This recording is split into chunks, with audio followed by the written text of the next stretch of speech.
mission today. The rocket on your screen is Falcon 9 and gets its name from the Millennium Falcon from Star Wars and the 9 Merlin engines located at the very bottom of the vehicle. Standing at around 230 feet tall, Falcon 9 is loaded up with nearly 1 million pounds of fuel and liquid oxygen prior to liftoff and is able to transport payloads like today's satellite and people to various orbits in space. To top it off, Falcon 9 is also the world's first and only reusable orbital class rocket. The F9 rocket you see on screen is made up of 2 main stages. The first stage, or booster, which is the largest section towards the bottom, and the second stage, which will eventually take up our payload to its destination in space. You might be able to tell from the soot around the bottom that the first stage supporting today's launch has seen its fair share of space travel. That soot that you see all around the first stage is formed when the carbon-based fuel we use, RP-1 kerosene, is burned. And as the booster approaches the landing site during descent, it does a long re-entry burn to slow down prior to re-entering the atmosphere. And because the re-entry occurs engines first, the booster flies through its own plume, which then deposits the soot onto the rocket. And if you watch the feed from the onboard camera during landing, you can see the soot sticking on the lens. Flying for a 12th time today, a few minutes after liftoff, we'll be attempting to recover the booster once again on our drone ship, a Shortfall of Gravitas. And as mentioned, there are 9 M1D engines at the bottom of the booster that are used to accelerate the vehicle through the Earth's atmosphere. Moving up, the first and second stages are connected by the inner stage, which has pneumatic pushers that allow stage separation during flight. The inner stage also houses the Merlin vacuum, or MVAC engine, that's connected to the second stage. The Merlin engines at the bottom of the first stage and the MVAC are nearly identical, except the MVAC engine has a larger nozzle that allows the second stage to perform better in the vacuum of space. And we'll probably have some really great views of the MVAC and planet Earth after liftoff, so stay tuned for those. And at the very top, we have the payload fairing. The fairing's job is to protect the payload from aerothermal loads, heating, and contamination during ascent. Much like our first stage, we recover most fairing halves and use them again on future launches. The fairing halves supporting today's mission are also flight-proven, with one half flying for its 7th time and the other its 9th. Once we reach the vacuum of space, the fairing halves will separate, and we'll attempt to recover them again using our recovery vessel, Doug. Now, with liftoff in about 6.5 minutes from now, let's learn a little bit more about the mission at hand.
Today's launch actually marks SpaceX's 240th overall mission and our 128th mission from the launch pad on your screen. In fact, of the 40 launches we've had already this year, more than half took flight from Slick 40. Located at the north end of Cape Canaveral Space Force Station in Florida, Space Launch Complex 40 was leased to SpaceX in 2007 after supporting numerous Titan launches for the U.S. Air Force between 1965 and 2005. Since then, we've had a total of 193 launches from Florida's Space Coast, with about 65% of them, or 127 launches in total, lifting off from Launch Pad 40. Thanks for pressing for strongback retract. SpaceX is planning on building a crew tower at Slick 40 as well to be able to launch future crew and cargo from this launch pad, in addition to 39A, which is bringing us another step closer to making humanity multiplanetary. Now at about 4.5 minutes to go until liftoff, we should begin to see the strongback retract in progress. There's the call out for that strongback retract, and you can start to see the TE clamp arms opening up around the base of the fairing.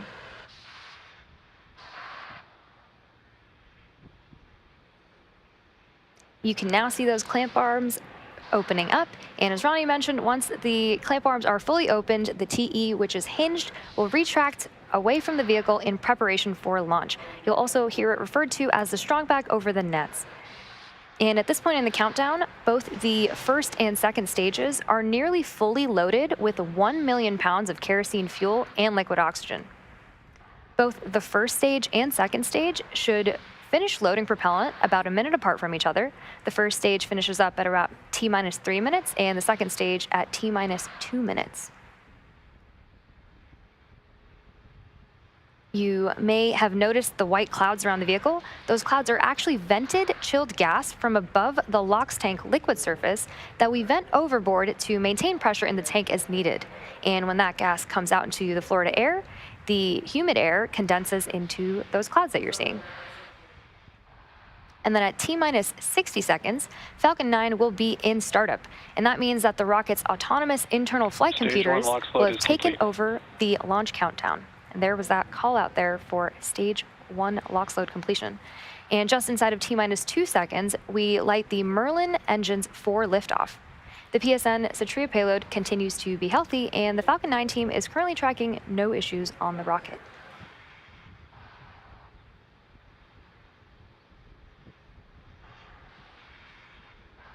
So again, the next major milestone we are tracking is final LOX load completion, at which point Falcon 9 will be fully loaded with both fuel and oxidizer.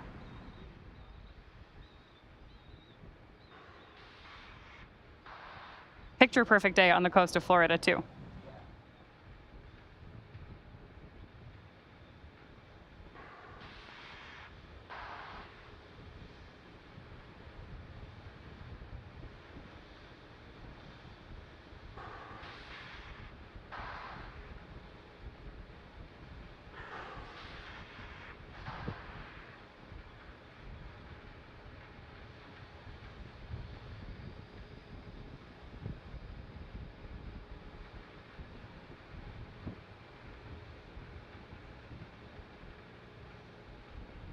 Stage 2 LOX load is complete.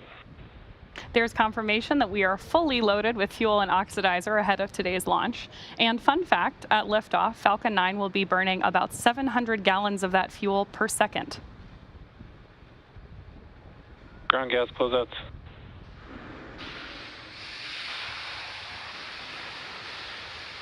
As some of you mentioned earlier, that white cloud that you see venting away from the rocket is totally normal and nothing to worry about.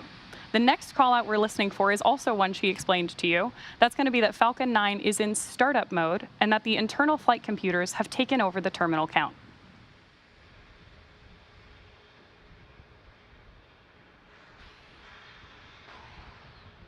Falcon 9 is in startup.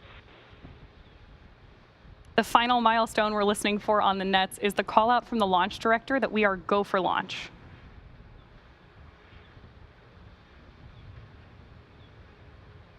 As LD on countdown, go for launch. There you hear it. We are just over 30 seconds from liftoff, and all systems are go for the launch of Falcon 9 and the SATRIA payload. Go Falcon 9, go PSN. T-minus 30 seconds.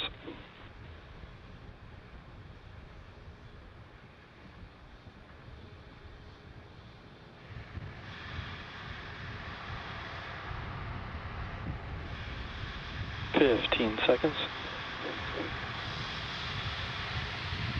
T-minus 10, 9, 8, 7, 6, 5, 4, 3, 2, 1. Ignition. And liftoff. Go Falcon, go PSN. Stage 1 propulsion is nominal. Vehicle is pitching downrange.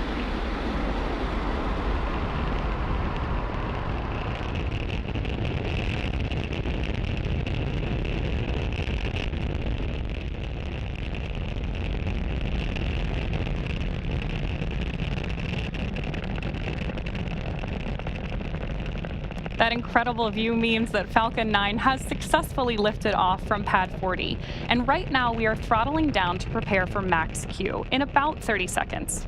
As you may have heard us explain before, this is the period of highest aerodynamic pressure on the vehicle. Power and telemetry nominal.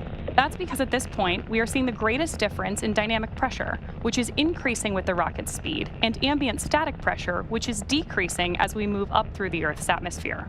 Vehicle is supersonic. With that call out, we know that Falcon 9 is moving faster than the speed of sound.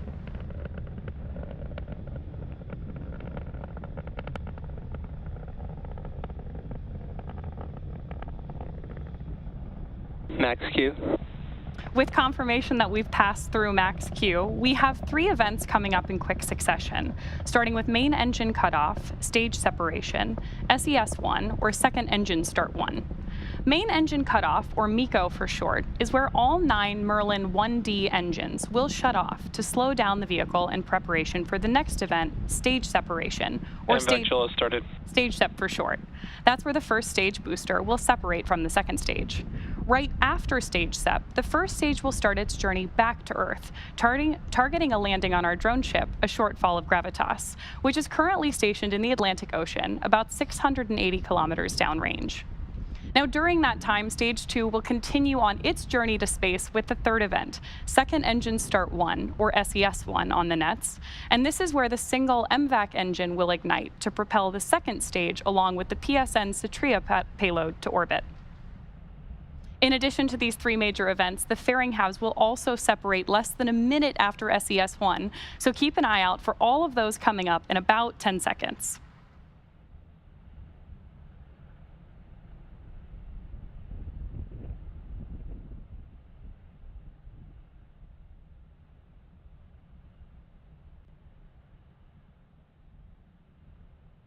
Main engine cutoff.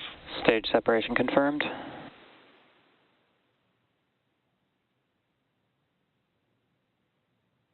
MVAC startup.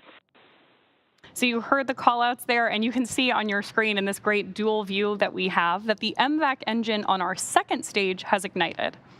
Now, this is the first of 2 second stage burns that we're tracking for this mission. And the first stage on the left-hand side of your screen is coming back to land on our drone ship, a shortfall of Gravitas.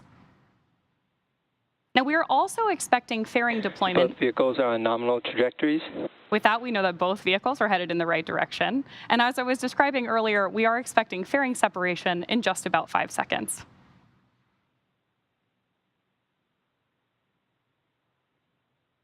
Fairing separation confirmed. As some of you mentioned earlier, reusability is part of our secret sauce here at SpaceX. So with that confirmation of fairing separation, we know that both of those are coming home again. The first, or one of them is flying Acquisition of signal Bermuda. for the 7th time and the other for its 9th.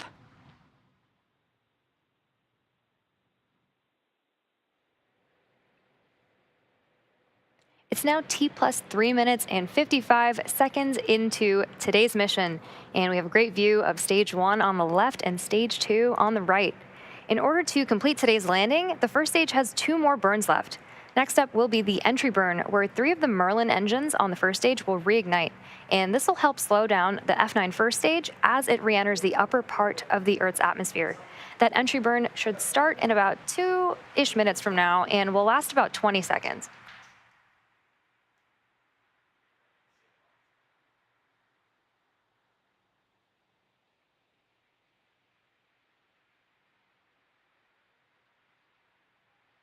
You can see 2 of the 4 hypersonic grid fins that are positioned near the base of the inner stage on the booster. And Stage 1 is currently using nothing but the grid fins for steering as it's returning back to Earth.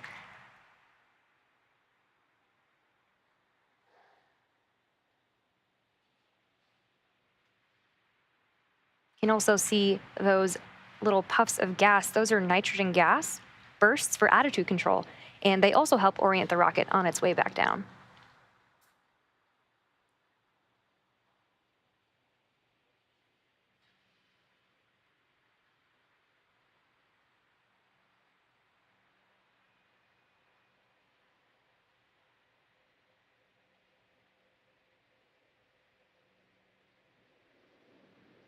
And some really awesome views of planet Earth behind stage 2. And again, that entry burn on the first stage coming up in about a minute.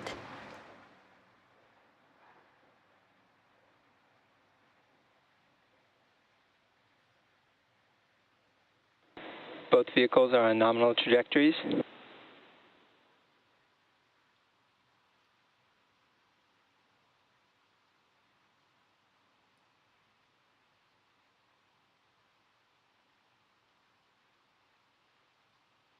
Like I promised, we have great views of Earth behind MVAC and behind the first stage as it's coming back down to Earth.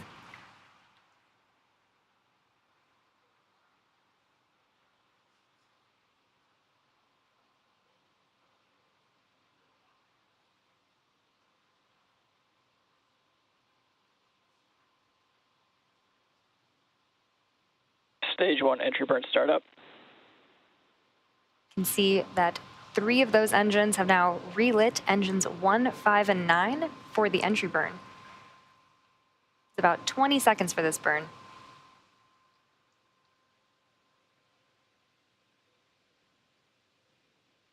Stage 1 entry burn shutdown.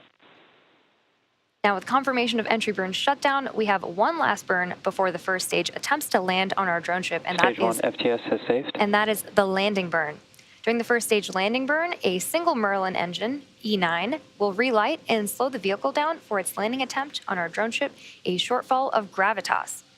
As a reminder, the booster supporting today's mission has now flown for its 12th time, having previously supported CRS-22, Crew 3 and Crew 4, Turksat 5B, CRS-25, guidance. Eutelsat Hotbird 13G, O3B mPOWER, and 4 Starlink missions.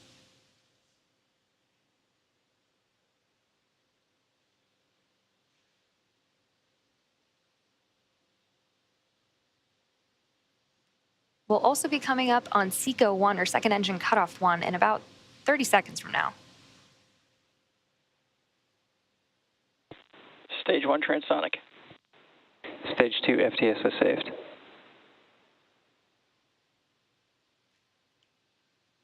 can see that MVAC continuing to glow bright orange until SECO 1.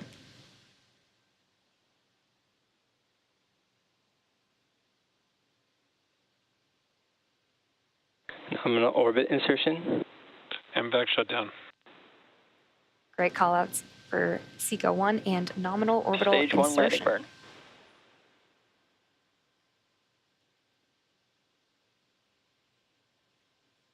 Expected loss of signal, Cape Canaveral. There's that view of landing burn. Stage 1 landing leg deploy.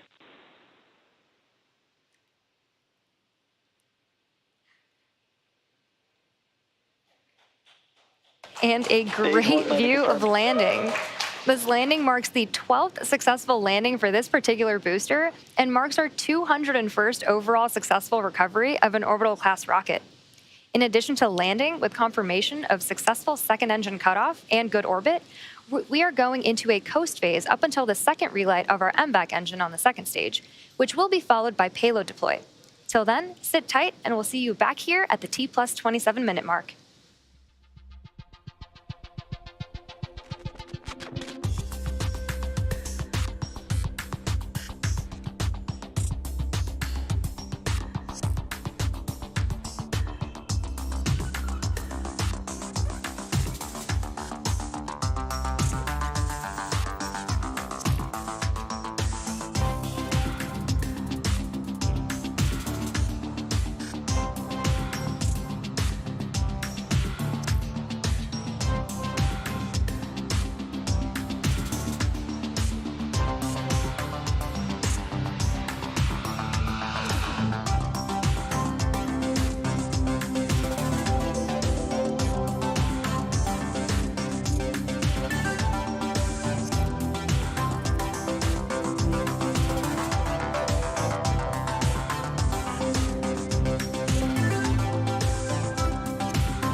Expected loss of signal, Bermuda.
there and look at a rocket from Mars, and you just boggle the mind and mind and mind and mind.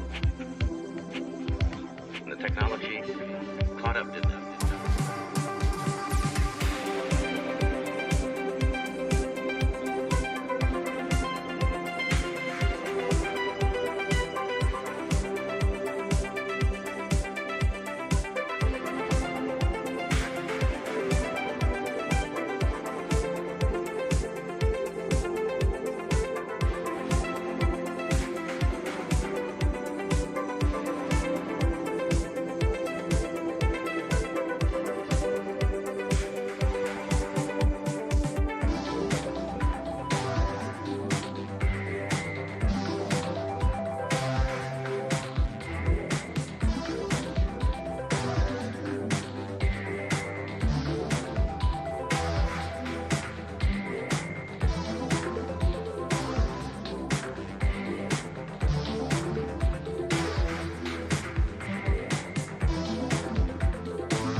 acquisition of signal carbon.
Welcome back to the live webcast for the PSN SATRIA mission. If you're just joining us, liftoff occurred at 6:21 p.m. Eastern Time from Space Launch Complex 40 in Cape Canaveral, Florida. After liftoff, we also had successful main engine cutoff, stage separation, ignition and shutdown of the MVAC engine on the second stage, fairing separation, and a successful first stage landing. Coming up shortly, we'll have the second burn of our MVAC engine, which is what you can see on your screen now. This is on stage 2, and we'll do this burn prior to payload deployment, which basically means we will relight and then shut down the second stage engine another time. Now, we are expecting this burn to last just about a minute. Beautiful views from up in space there on your screen right now. And we're essentially using this to finalize the placement of stage 2 and the payload in our desired geostationary transfer orbit. That also means that this will be the last burn of stage 2 before we deploy the payload today. We're expecting about another 30 seconds on this engine burn.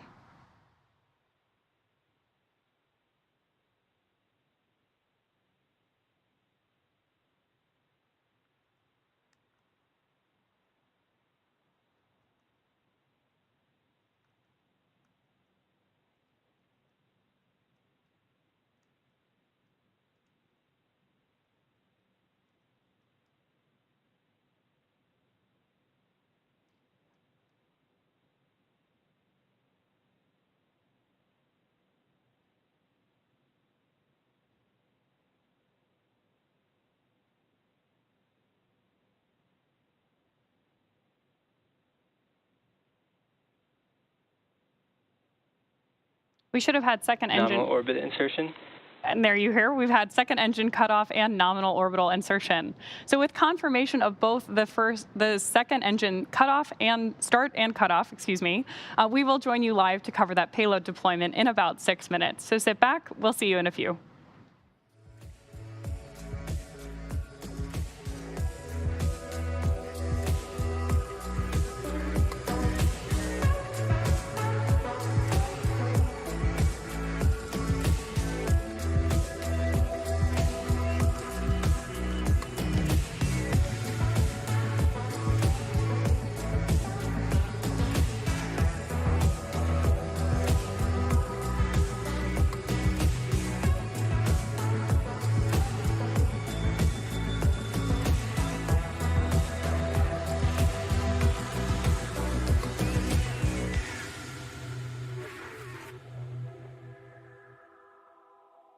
Acquisition of signal, heart of Beachstock.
Acquisition of signal Mauritius.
Thanks for joining us once again for the PSN SATRIA launch.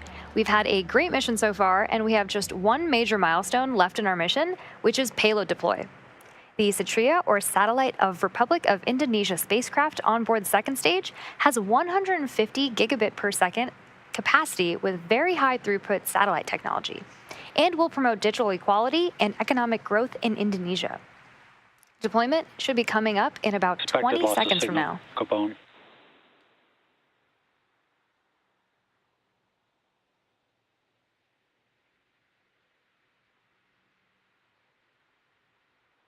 You can see the payload on your screen right now.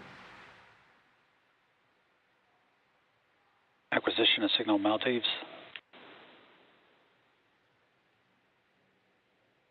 Payload separation confirmed. And there you can see on your screen the payload drifting away from our stage 2. We had successful deployment of the PSN SATRIA payload.